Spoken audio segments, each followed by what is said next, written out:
In the winter months of 1942, trains carrying thousands of people rolled through the Mississippi Delta towards southeastern Arkansas.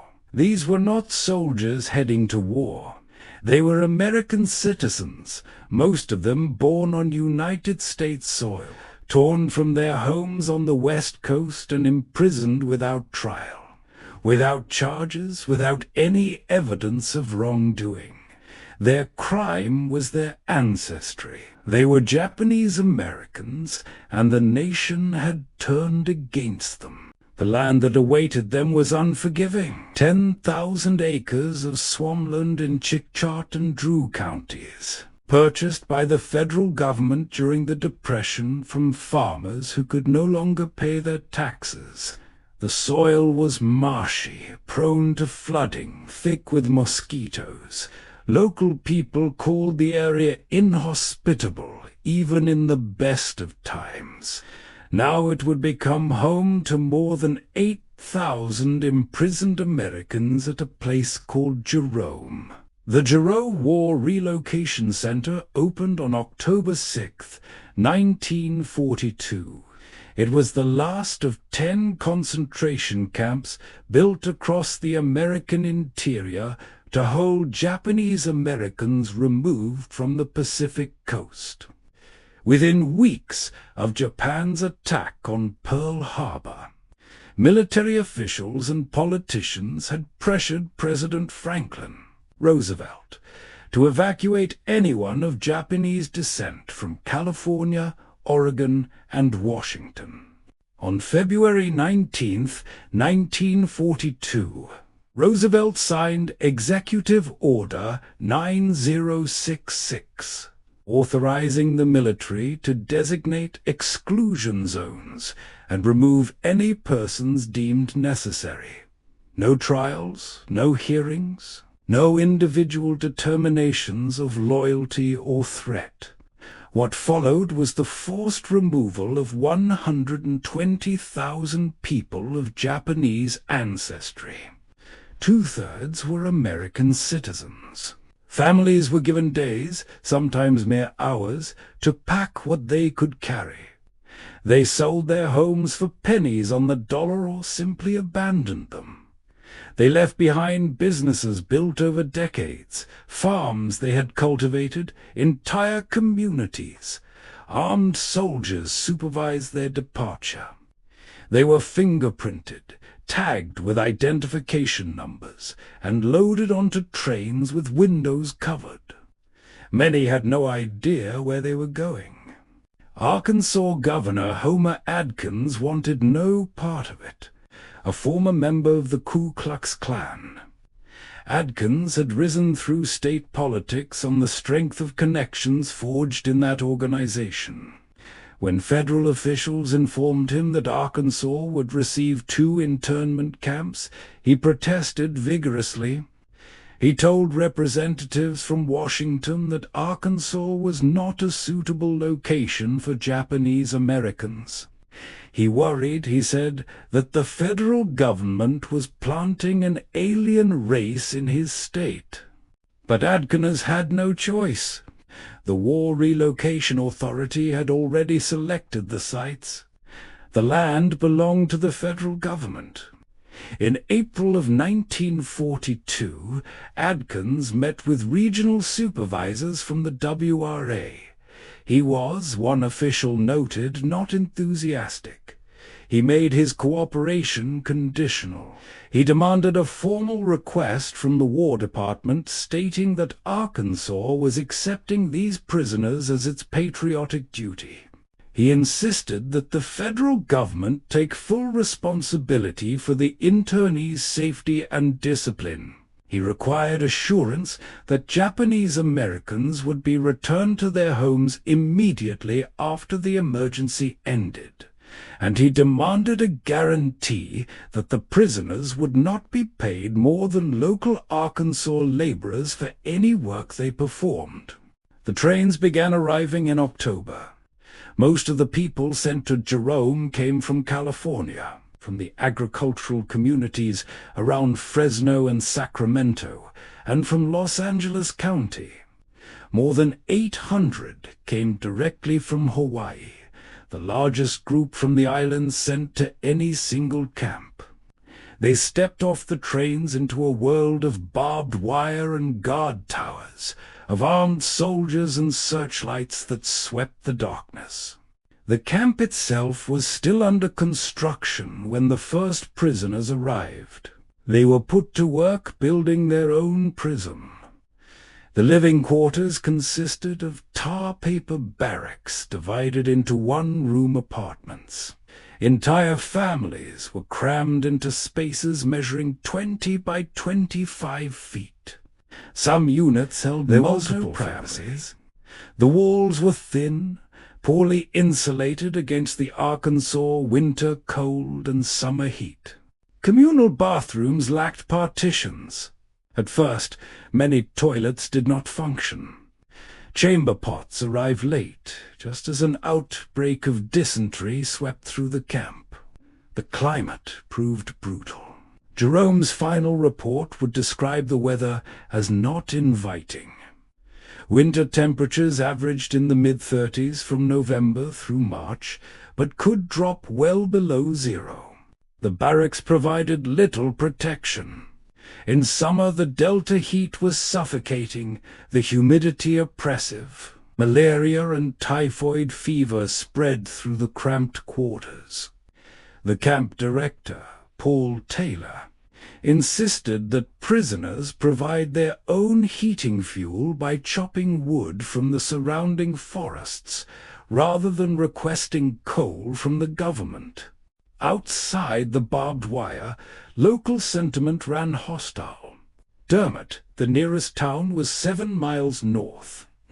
On November 10, 1942, according to camp records, a 72-year-old local resident named W. Wood fired a shotgun at Private Louis Furushiro in a Dermott cafe. Furushiro, a soldier stationed at Camp Robinson, was traveling to visit his sister at Rowa. He managed to avoid serious injury, suffering only powder burns despite being close to the shooter. Wood faced no serious consequences for the attack. Fear and resentment festered in the surrounding communities.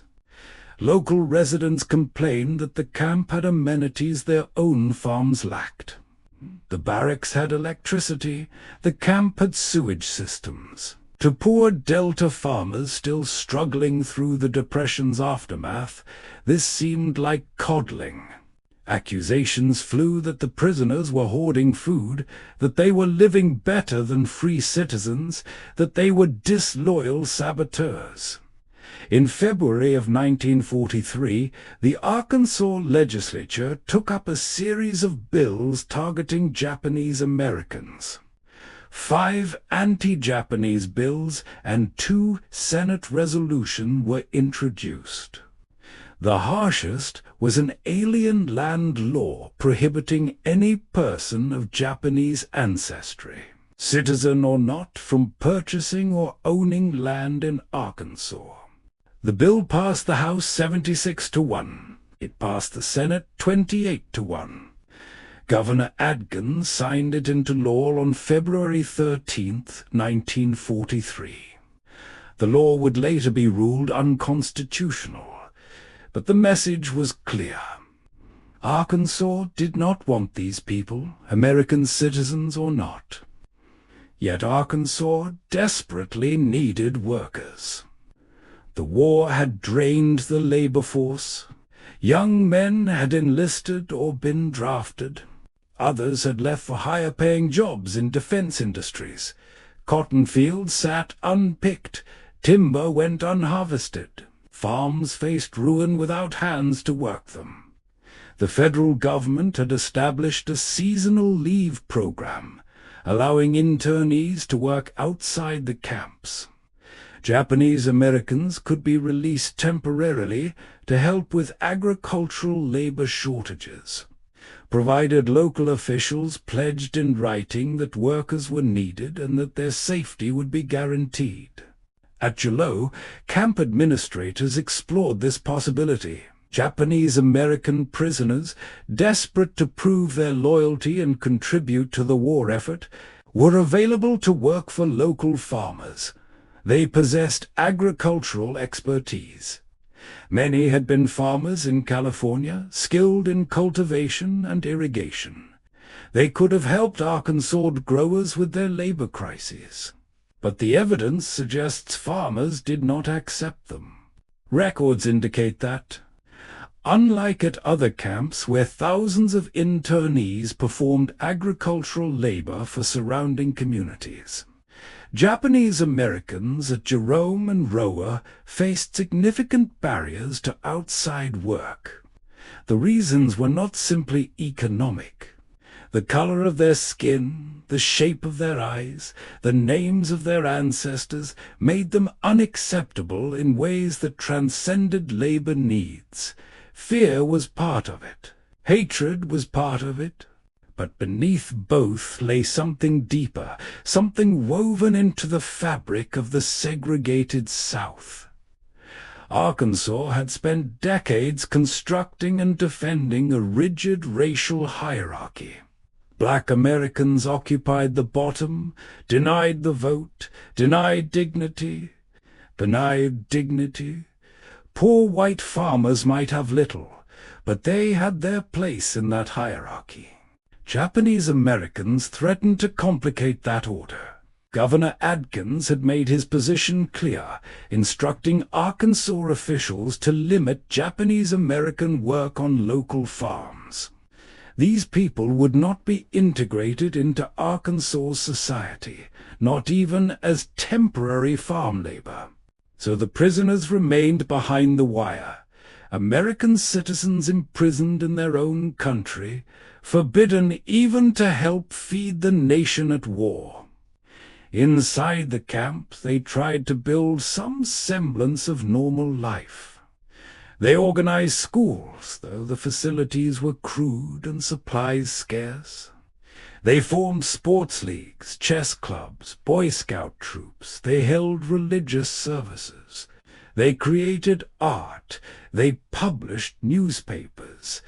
Young men volunteered for military service despite their imprisonment. From Jerome and Roa, 326 Japanese American men joined the armed forces. Many joined the 442nd Regimental Combat Team, which would become the most decorated unit of its size in American military history. 31 men from Roa died in combat. Their names are inscribed on memorials at the camp cemetery. But beneath the surface, tensions simmered. 3 days after the Furushiro shooting, on November 13, 1942, another violent incident occurred. According to reports, M.C. Brown, a local tenant farmer, encountered 3 Japanese American workers from Roa, performing labor outside the camp under supervision of a white overseer. Brown shot at them, wounding 2 with buckshot. He claimed he believed they were escaping. Camp Director Ray Johnston later wrote that Brown appeared to be either drinking or slightly deranged. The Brown did not face trial for the shooting. The inadequate pay added insult to injury. Those who did work within the camp, maintaining facilities, cooking in mess halls, staffing the hospital, received between $12 and $16 per month. Skilled workers made $4 more than unskilled. These wages were far below what free workers earned for comparable jobs. Transportation fees to work sites outside the camp were deducted from already meager paychecks. Checks were often delayed for months. Workers went on strike multiple times between November 1942 and October 1943. They protested the low wages, the dangerous conditions, the disrespect. The work was often dangerous. Historical records document at least one fatal incident during the camp's operation. Paul Taylor served as project director for most of Jerome's brief existence. In the camp's final months, Eli B. Whitaker, the former regional director of both Arkansas camps, took over as project director when Taylor moved to a higher position in the War Relocation Authority. Jerome became known as the most troubled of the 10 camps. Overcrowding was severe. The barracks were the most poorly constructed. The climate proved the harshest. Disease was rampant. Friction between prisoners and guards ran constant. In February of 1943, the government implemented a loyalty questionnaire program. Every adult prisoner was required to answer a confusing, contradictory set of questions. Questions 27 and 28 became the source of particular anguish. Question 27 asked if the respondent was willing to serve in the armed forces on combat duty wherever ordered.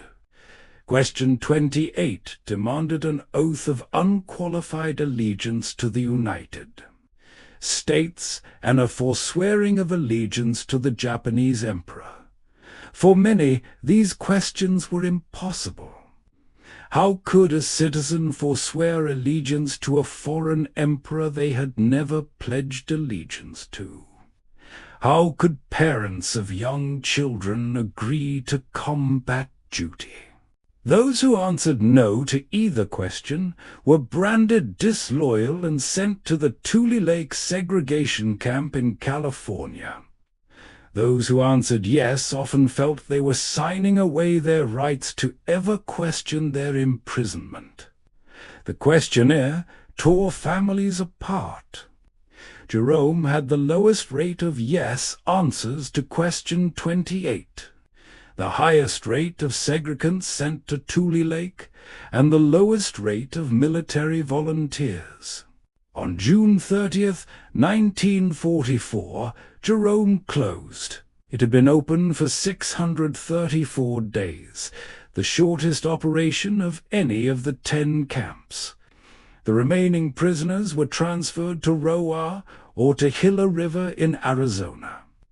The barracks stood empty, the guard towers unmanned. The barbed wire remained in place. Within months, new prisoners arrived. The Jerome site was converted into Camp Dermott, a prisoner of war camp for German soldiers. Most of the Germans sent there were members of Erwin Rommel's Afrika Korps, captured in North Africa. They were enemy combatants, soldiers who had fought against American forces, who had served a regime responsible for the deaths of millions. They were, by any measure, far more dangerous than American citizens of Japanese descent had ever been. But they were white. The farmers who had refused to hire Japanese-American citizens eagerly contracted for German prisoner labor. The same fields that had been forbidden to Americans of Japanese ancestry were now open to actual enemies of the United States. The irony was not subtle. The hypocrisy was not hidden. It was simply the way things were. Under the Geneva Conventions, prisoners of war were entitled to certain protections and certain rights. According to historical records, the Germans at Camp Dermott received approximately 80 cents per day for their labor, paid in scrip they could spend at the camp commissary. The commissary stocked beer, cigarettes, candy, toiletries. The prisoners were provided medical care, educational opportunities, recreational activities. They played soccer. They performed theatrical productions. They held concerts. They were allowed to form orchestras. Historical accounts indicate the camp at Dermott had a library. Prisoners subscribed to newspapers. The Red Cross monitored conditions to ensure compliance with international law. According to camp records, prisoners worked on local farms chopping cotton, harvesting crops, cutting timber, performing general farm labor. Quotas were established for their work. In the off-season they performed ditching, fencing, clearing, and general repair work. Some worked on construction projects and road improvements. The treatment they received stood in stark contrast to what Japanese American citizens had endured on the same ground. German prisoners were paid for their work. Japanese Americans had been told their labor was too valuable to compensate properly. German prisoners were housed under international oversight. Japanese Americans had been given no legal protections. German prisoners worked for farmers who welcomed them. Japanese Americans had been rejected. More than that, relationships developed. German prisoners and Arkansas farmers formed genuine connections. After the war ended, after the prisoners were repatriated to Germany, some maintained correspondence with the farmers they had worked for. Letters preserved in archives tell of the kindness shown, the meals shared, the humanity extended. Former prisoners expressed gratitude for fair treatment during their captivity. Some even returned to Arkansas years later to visit the men who had employed them. According to documents held at the University of Arkansas, one farmer, E.D. Gregory in Ashley County, received letters from former prisoners at Camp Dermott. The letters discussed post-war conditions in Germany and Austria, but more importantly, they revealed the personal bonds that had formed between captor and captive. In some cases, according to accounts from the period, German prisoners lived in the homes of the farmers who employed them. They ate at the family table. They were treated not as enemies, but as workers, even as guests. This hospitality was extended to men who had worn the uniform of the Wehrmacht, who had fought for Hitler's Germany, who represented an existential threat to American democracy. Japanese American citizens, imprisoned without cause, were denied even the dignity of rejected job applications. The contradiction exposed something fundamental about American racism during the war. It was never really about security. It was never about military necessity. If it had been, German Americans and Italian Americans would have faced similar treatment. According to historical records, Germany had substantial immigrant populations in the United States. The scale made mass internment logistically difficult, but that was not the real reason these groups were spared. Germans and Italians could become naturalized citizens. They could vote. They could blend into white American society. Japanese Americans, whether citizens or not, could not. The incarceration of Japanese Americans was about race, pure and simple. It was about who belonged and who did not, about who could be trusted and who could not, judgments made not on individual behavior, but on group identity. The acceptance of German prisoners revealed the same logic from a different angle. These men had actually fought against America, but their whiteness made them more acceptable to Arkansas's farmers than American citizens of Asian descent. By May of 1946, according to camp records, the last German prisoners left Camp Dermott. The camp was dismantled. The buildings were auctioned off. Local residents purchased barracks for use as storage sheds or hunting cabins. The land was sold. According to local accounts, in the 1950s, the Ellington family purchased much of the property and cleared it for farming. They plowed under the foundations, buried the concrete slabs, erased the physical evidence of what had happened there. A smokestack from the hospital remained standing in the field, the most prominent remnant of either the internment camp or the prisoner of war camp that followed it. Most of the Japanese Americans who had been imprisoned at Jerome and War left Arkansas as soon as they could. Governor Adkins' successor, Benjamin Laney, proved slightly less hostile, but Arkansas remained unwelcoming. The alien land law, though unconstitutional, sent a message. Historical sources indicate that several families attempted to remain in Arkansas after the camps closed, though most left within a year to escape the system of peonage common for agricultural workers in the Delta. Sam Yada and his family were among those who stayed.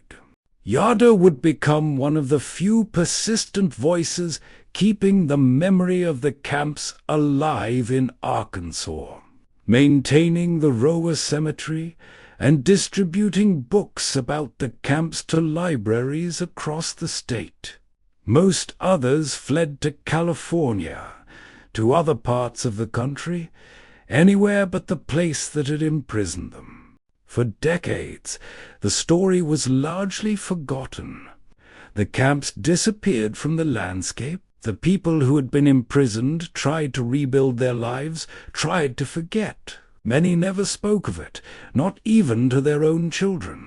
The shame of imprisonment, the trauma of rejection ran too deep.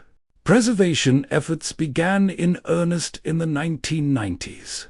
The Roa Cemetery was designated a National Historic Landmark in 1992. At Jerome, according to historical accounts, a granite monument was erected, marking the location where thousands had been held. John Ellington, who farmed the land, worked with former internees George Sakaguchi and Sam Yada to raise awareness. Ellington donated land for the memorial, which was completed in 1992. In 2013, the Japanese American Internment Museum opened in Magihai, Arkansas. It houses photographs, personal artifacts, oral histories, and educational films. The exhibits tell the story that the landscape can no longer tell. The story of what happened in the Arkansas Delta during the war. The land today grows rice, soybeans, cotton. It is productive farmland, valuable, ordinary. Fish farms occupy sections that once held barracks. Trees planted by prisoners have grown tall. Foundations still poke through the soil in places. Bits of concrete, remnants of roads. Most people driving past have no idea what occurred there. But the story demands remembering.